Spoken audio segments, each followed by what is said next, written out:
Omara နဲ့ Hush ဝတ္ထုသူများထက်ကလေးငယ်များဘေးကင်းလုံခြုံရေးလက်ပတ်များကိုမက္ကဗလီကြီးတွင်စတင်မိတ်ဆက်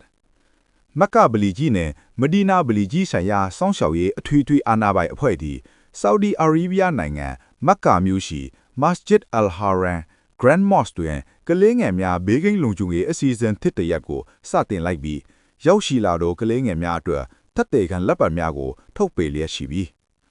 အဆိုပါလက်ပတ်များတွင်အုတ်ထိန်သူများ၏ဆက်သွယ်ရာချက်လက်များပါဝင်သဖြင့်ကလေးငယ်တူပျောက်ဆုံးသွားခြင်းသို့မဟုတ်လူကွဲသွားခြင်းများဖြစ်ပေါ်ပါကလျှက်မြန်စွာစီးစစ်သူရှိနိုင်ပြီးပြန်လည်စုံစည်းပေးနိုင်မည်ဖြစ်သည်ဤဆောင်ရွက်ချက်သည်ဟာဂျီများ၏လုံခြုံရေးကိုမြင့်တင်ရန်နှင့်ဗလီဝဲအတွက်အရေးပေါ်အခြေအနေများကိုဝန်တန်းများကထိရောက်စွာကိုက်တွယ်ဖြေရှင်းနိုင်ရည်ရည်ရွယ်ထားသောပေါင်းဆက်စနစ်၏တစ်စိတ်ပိုင်းဖြစ်သည်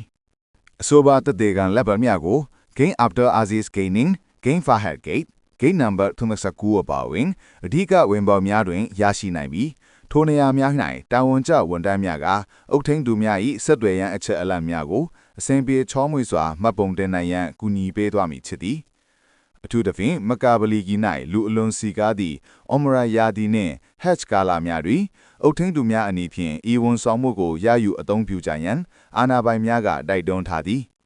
ဤစီဇန်သည်ကမ္ဘာအရေးပါဆုံးဘာသာရေးနယ်မြေတစ်ခုသို့လာရောက်ကြသည့်မိဘများနှင့်အုတ်ထင်းသူများအတွက်စိတ်အေးချမ်းမှုကိုရရှိစေရနှင့်ကလေးငယ်များ၏လုံခြုံရေးအတွက်အမြင့်ဆုံးစံချိန်စံညွှန်းများကိုဖော်ဆောင်ပေးရန်ရည်ရွယ်ပါသည်